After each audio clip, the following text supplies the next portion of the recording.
तलाकशुदा आईपीएस पत्नी 5 साल बाद पति की झोपड़ी पहुंची। सच जानकर पूरा गांव सन्न रह गया। दोस्तों, दोपहर का समय था। बिहार के पटना से करीब 50 किलोमीटर दूर बसे गंगापुर गांव में रोजमर्रा की तरह जिंदगी चल रही थी। हर कोई अपने अपने काम में व्यस्त था। पूरे गांव में शांति का माहौल था। उसी शांत दोपहर में अचानक सड़क पर धूल उठी।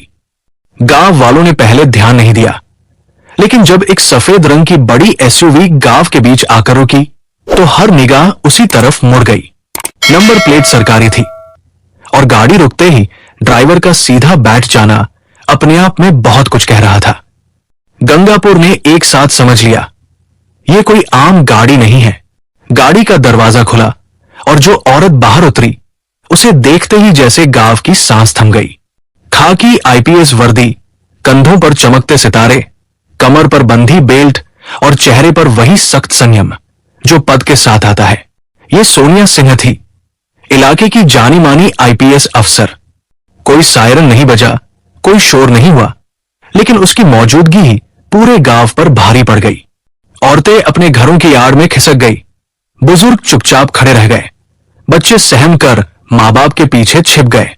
ड्राइवर ने हल्की आवाज में पूछा कि क्या यही जगह है, और सोनिया ने सामने खड़ी फूस की दीवारों वाली एक झोपड़ी की ओर देखते हुए बस सिर हिला दिया। वो झोपड़ी जहां 5 साल पहले एक रिश्ता बिना शोर के टूट गया था। सोनिया धीरे धीरे उस झोपड़ी की तरफ बढ़ी। हर कदम के साथ उसका रुतबा आगे चल रहा था, लेकिन उसके भीतर कुछ और ही चल रहा था।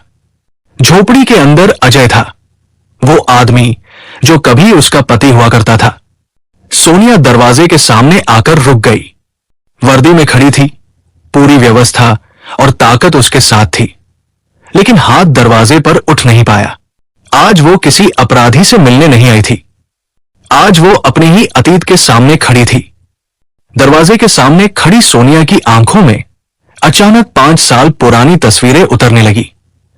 वही गंगापुर गांव, लेकिन तब उसके पैरों में खाकी जूते नहीं थे, कंधों पर सितारे नहीं थे और चेहरे पर यह अफसर वाली सख्ती भी नहीं थी।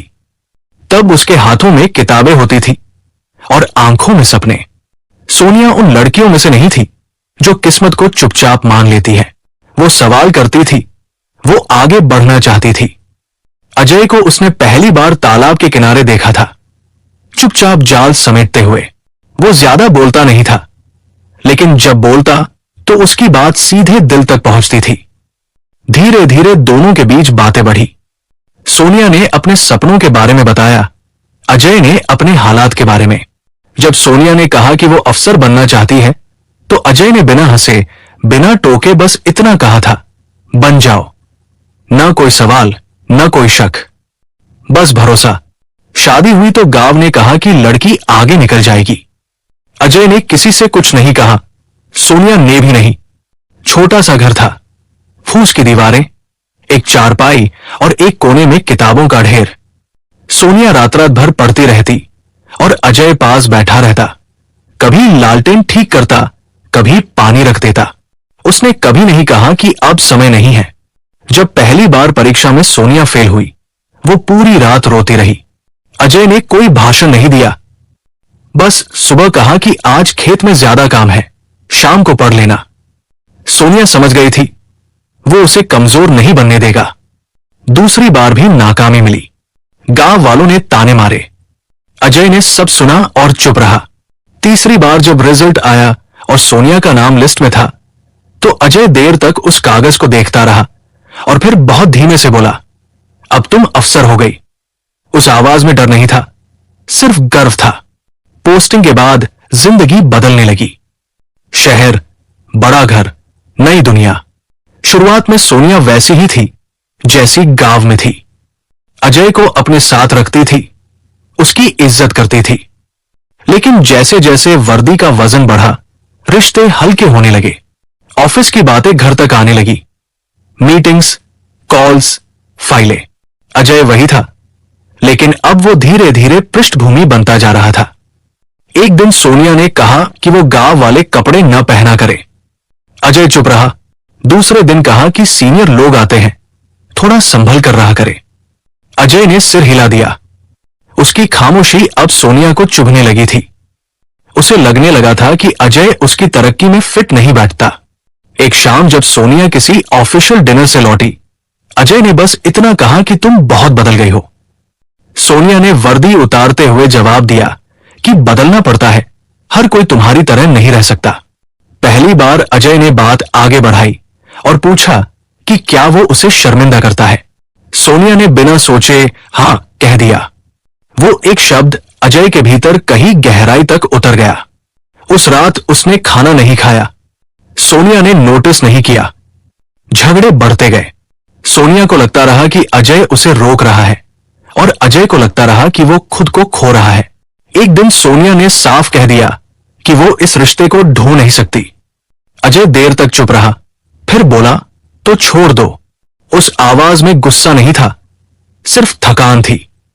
तलाक कागजों पर हुआ, बिना रोना धोना, बिना समझौते। सोनिया ने सोचा कि उसने सही किया।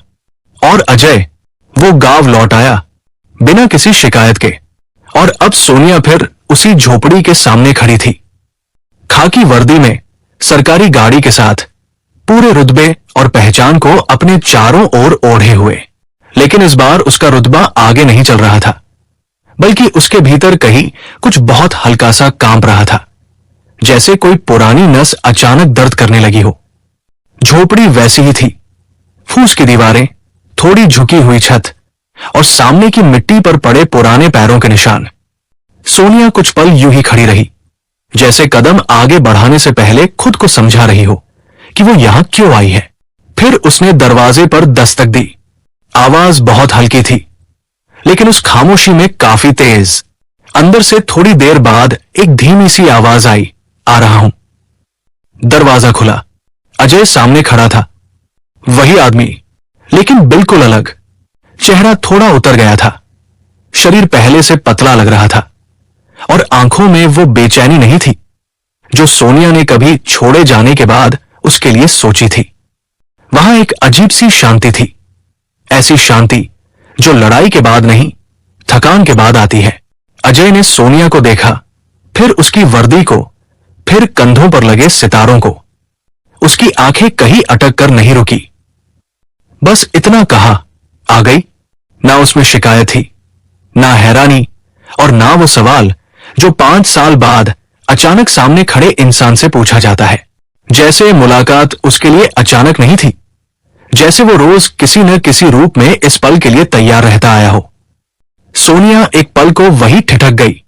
उसे लगा था कि अजय उसे देखकर चौंकेगा, शायद नाराज होगा, या कम से कम पूछेगा कि वो क्यों आई है। लेकिन अजय ऐसे खड़ा था जैसे वो उसे इसी तरह खामोशी से देखते रहने का आदी हो।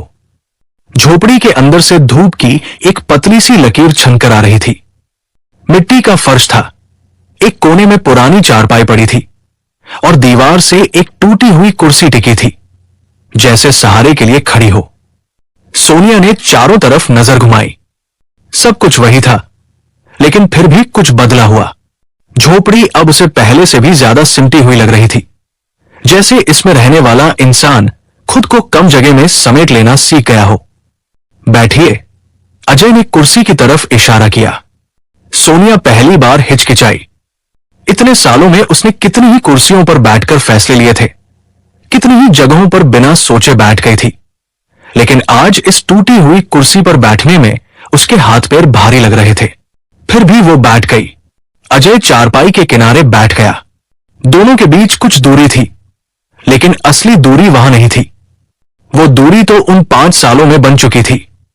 बीच में एक अजीब सी खामोशी थी, ऐसी खामोशी जिसमें शब्द नहीं बोलते, यादें बोलती है। बाहर झोपड़ी के पास धीरे धीरे लोग इकट्ठा होने लगे थे। कोई सामने आकर देखने की हिम्मत नहीं कर रहा था, सब दूर से झांक रहे थे।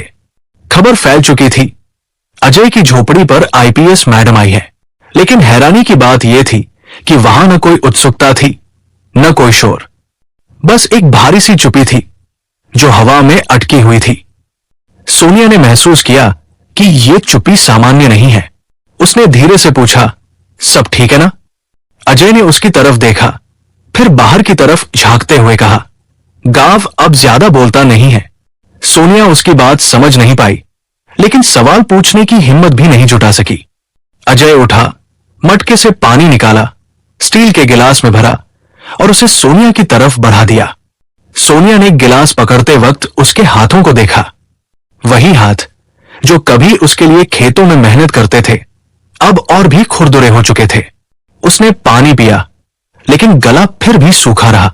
तुम, सोनिया ने कुछ कहना चाहा, लेकिन शब्द वही अटक गए। अजय ने उसकी बात पूरी नहीं होने दी। आप यहां क्यों आई है? पहली बार उसने तुम की जगह आप कहा था।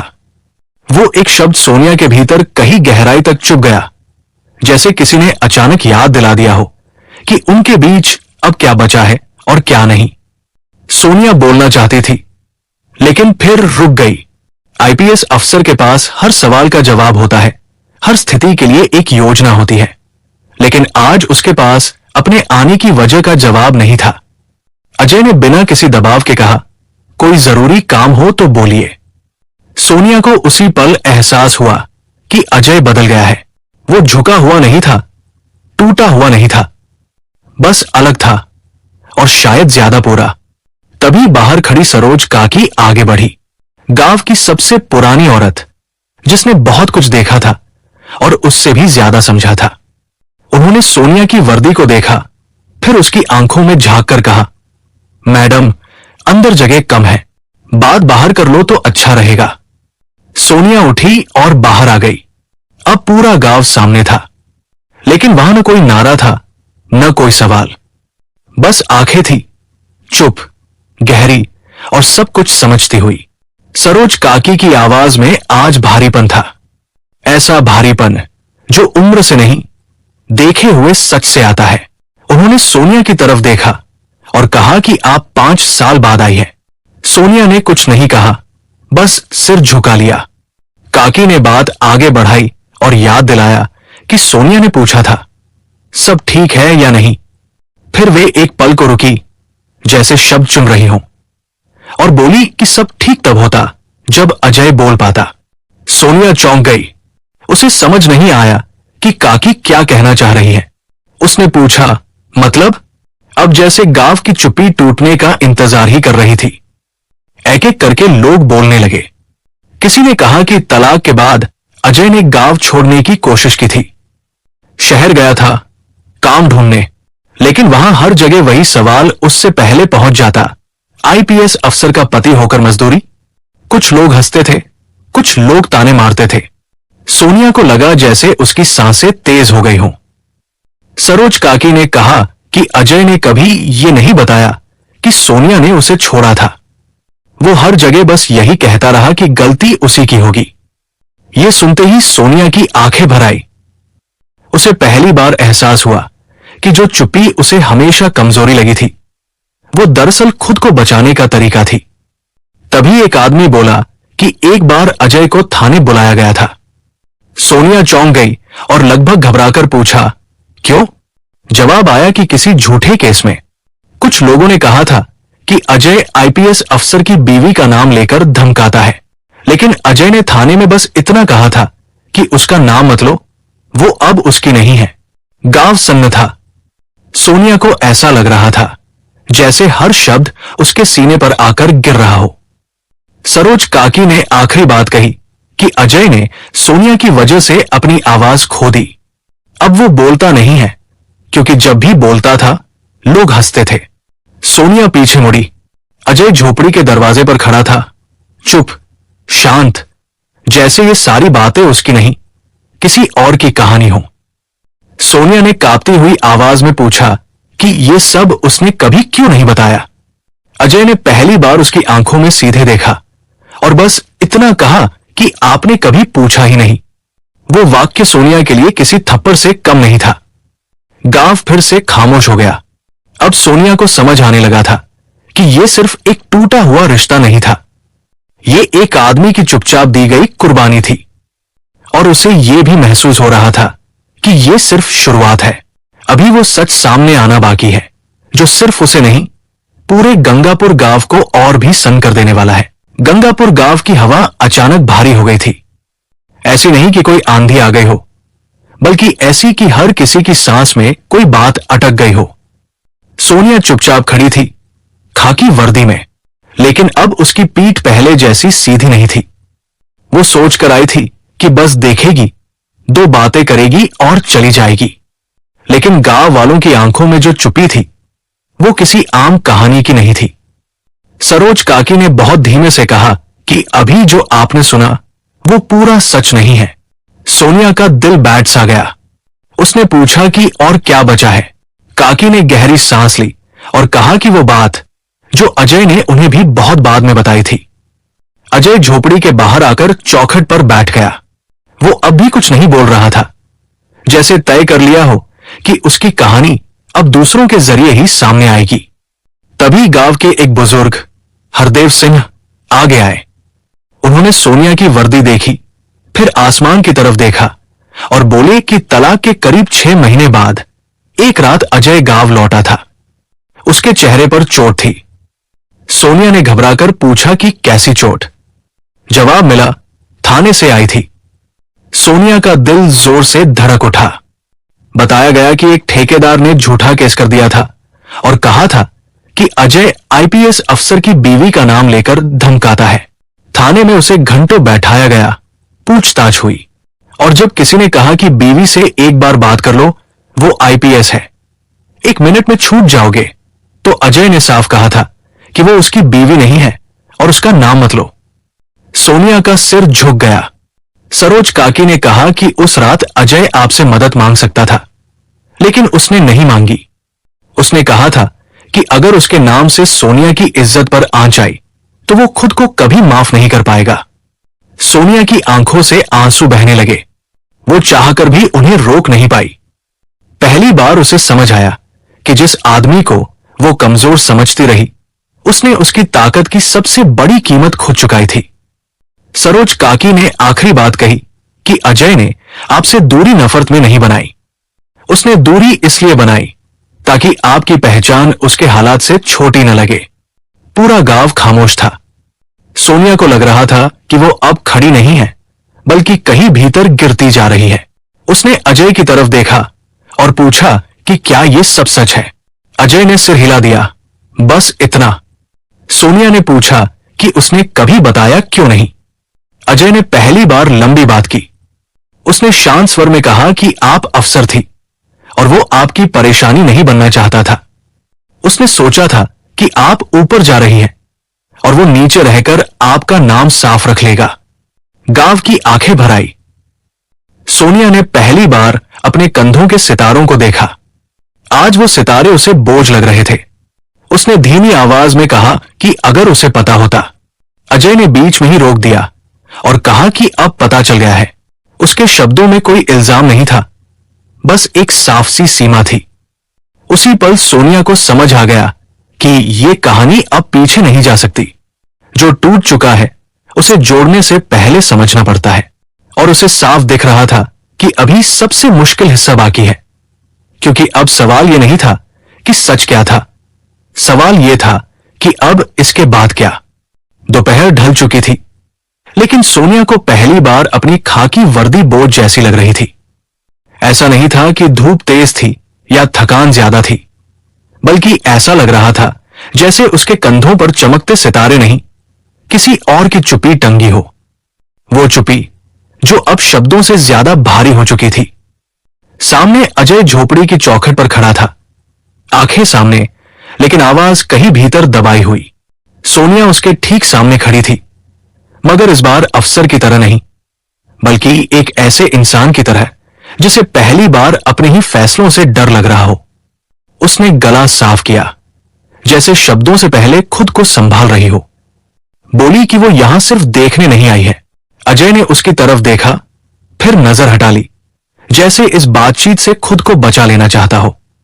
उसने कहा कि देख लिया, अब जाइए। उस एक शब्द जाइए में कोई गुस्सा नहीं था, लेकिन सोनिया को वो किसी आदेश से ज्यादा एक बंद दरवाजा लगा। ऐसा दरवाजा जो अब पीछे से भी नहीं खुल सकता। सोनिया ने कहा कि वो मदद करना चाहती है। उसकी आवाज में रुतबा नहीं था, बस एक कोशिश थी, आखिरी कोशिश। अजय के चेहरे पर हल्की सी मुस्कान आई। उसमें तंज नहीं था, बस थकान थी। उसने पूछा, मदद? सोनिया ने हाँ कहा और बोलते बोलते शब्दों में चीजें गिनाने लगी। घर, काम, इलाज, जो भी चाहिए। तभी अजय ने पहली बार हाथ उठाकर उसे रोका।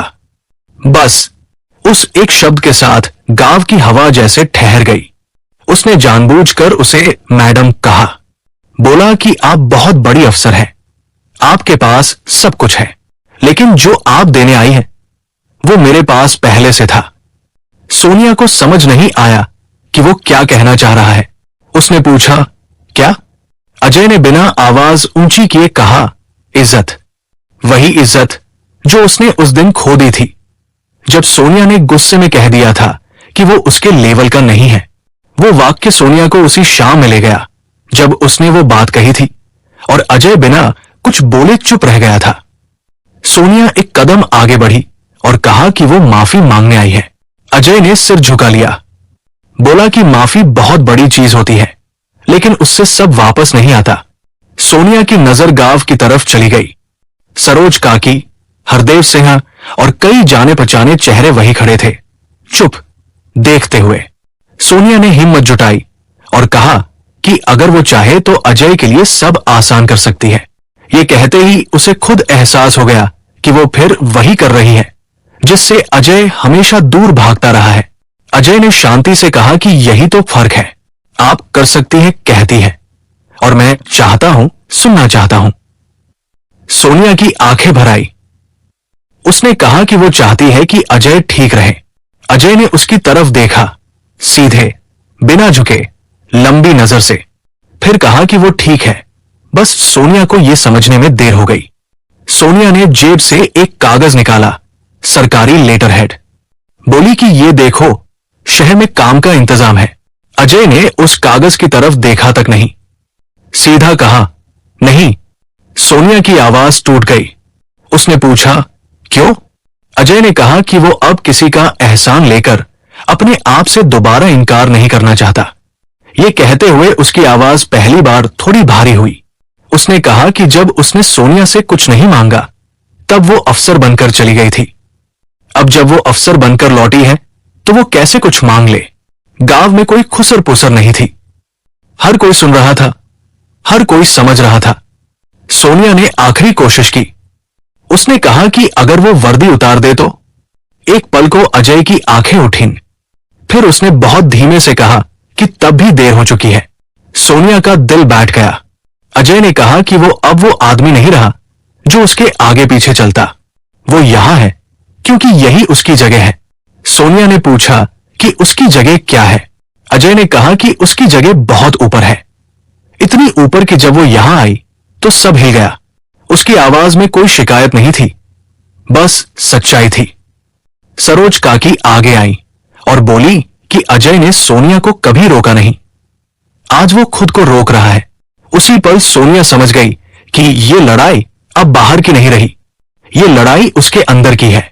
उसने अजय की तरफ देखा और पूछा कि क्या वो कुछ दिन यहां रुक सकती है। अजय ने सिर हिलाया और कहा कि गांव मेहमानों के लिए खुला है, लेकिन झोपड़ी नहीं। वो वाक्य किसी फैसले से ज्यादा एक हद थी, एक ऐसी रेखा जिसके पार अब कुछ नहीं था। शाम उतरने लगी थी। सरकारी गाड़ी वहीं खड़ी थी। ड्राइवर दूर खड़ा इंतजार कर रहा था। सोनिया ने एक कदम पीछे लिया, फिर दूसरा। अजय चौखट पर खड़ा रहा, न उसे रोका न देखा। सोनिया ने आखिरी बार कहा कि अगर कभी जरूरत पड़े। अजय ने उसकी बात पूरी नहीं होने दी। बोला कि जरूरत पड़ती है तो आदमी खुद उठ खड़ा होता है। सोनिया की आंखों से आंसू बह निकले। वो पलट गई। गांव अब भी चुप था, लेकिन इस बार वो चुप्पी अलग थी, सम्मान की चुप्पी।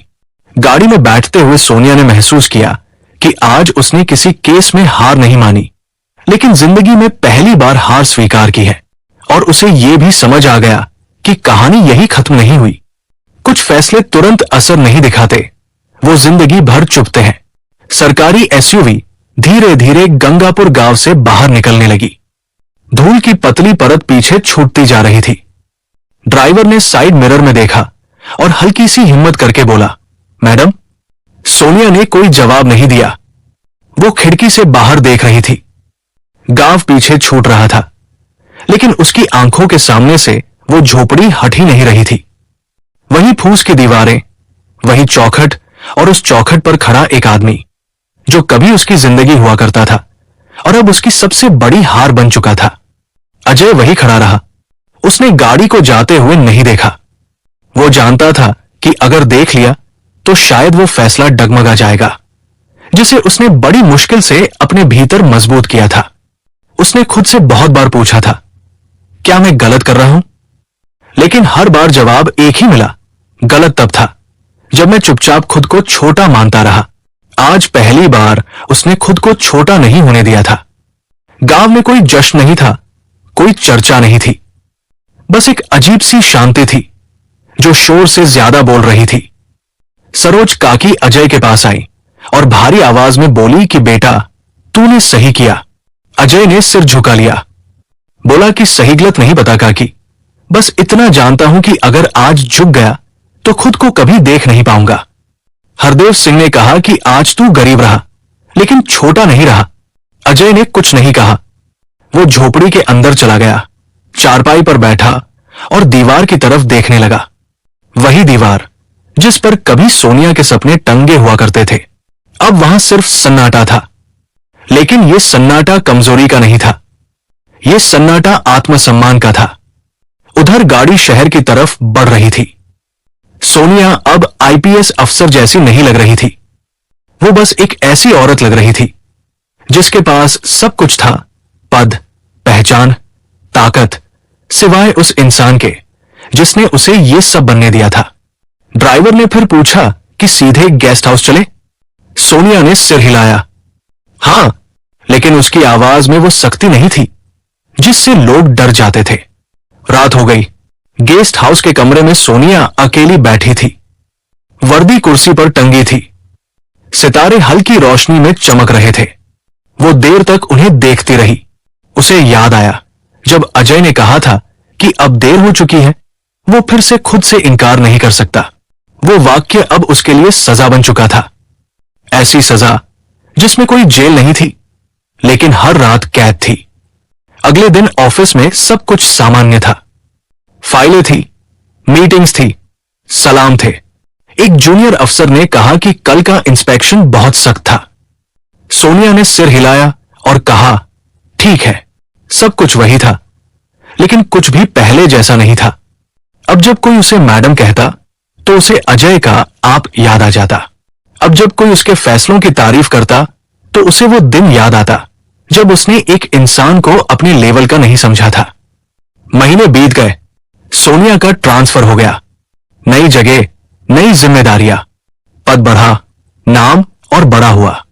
लेकिन रातें और लंबी हो गई। हर बार जब वो शीशे में खुद को देखती, उसे वर्दी नहीं दिखती थी। उसे वो औरत दिखती थी जो अगर समय पर रुक जाती तो शायद आज अकेली न होती। और अजय वही रहा। झोपड़ी वही, काम वही, जिंदगी साधारण। लेकिन गांव में अब लोग उसे सिर झुकाकर देखते थे। कोई नहीं कहता था आईपीएस अफसर का पति।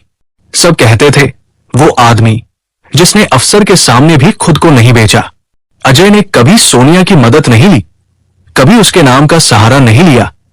वो जानता था कि अगर इज्जत उधार की हो तो आत्मा कर्ज में चली जाती है। एक दिन गांव में खबर आई कि मैडम ने बड़ा ऑपरेशन किया है। लोग बोले कि बहुत बड़ी अफसर है। अजय ने सुना और चुप रहा। उसने कभी बद्दुआ नहीं दी, कभी शिकायत नहीं की। उसके लिए सोनिया अब एक बीता हुआ अध्याय थी, जिससे सीख मिली थी, लेकिन जिसे दोबारा पढ़ना जरूरी नहीं था। कई साल बाद सोनिया एक कॉन्फ्रेंस में थी। स्टेज पर बैठी थी, तालियां बज रही थी, लेकिन अचानक उसे लगा कि वो तालियां उसके लिए नहीं, उस फैसले के लिए बज रही है जो उसने कभी लिया ही नहीं। उसने आंखें बंद कर ली और पहली बार खुले मंच पर नहीं, खुद के अंदर टूट गई। एक आदमी ने अपना आत्मसम्मान बचा लिया। एक औरत ने पद, प्रतिष्ठा और ताकत बचा ली, लेकिन जिंदगी भर की एक ऐसी चुभन भी साथ ले ली जो हर सलाम और हर तालियों के बीच उसे याद दिलाती रही कि कुछ रिश्ते देर से समझे जाएं, तो माफी भी हार बन जाती है। और यही वजह थी कि उस दिन गंगापुर गांव सन नहीं हुआ था, वो इतिहास बन गया था। अब सवाल आपसे है, अगर आप अजय की जगह होते तो क्या आत्मसम्मान के लिए वही फैसला लेते, या फिर माफी को पकड़कर रिश्ता दोबारा जोड़ने की कोशिश करते? और एक बात ईमानदारी से बताइए, क्या किसी इंसान को तब छोड़ देना सही है जब वो आपके सबसे बुरे वक्त में आपके साथ खड़ा रहा हो? या फिर पद, पहचान और हालात सच में रिश्तों से बड़े हो जाते हैं? कमेंट में सिर्फ जवाब मत लिखिए, अपने दिल की सच्ची बात दिल से लिखिए। अगर यह कहानी आपके दिल को छू गई तो वीडियो को लाइक कीजिए, शेयर कीजिए और ऐसे ही सच्चे, गहरे और दिल को झकझोर देने वाले किस्सों के लिए चैनल कहानी सेंटर को सब्सक्राइब करना मत भूलिए। मिलते हैं अगली कहानी में, जहां फिर एक फैसला, एक खामोशी और एक सच आपका इंतजार करेगा। जय हिंद, जय भारत।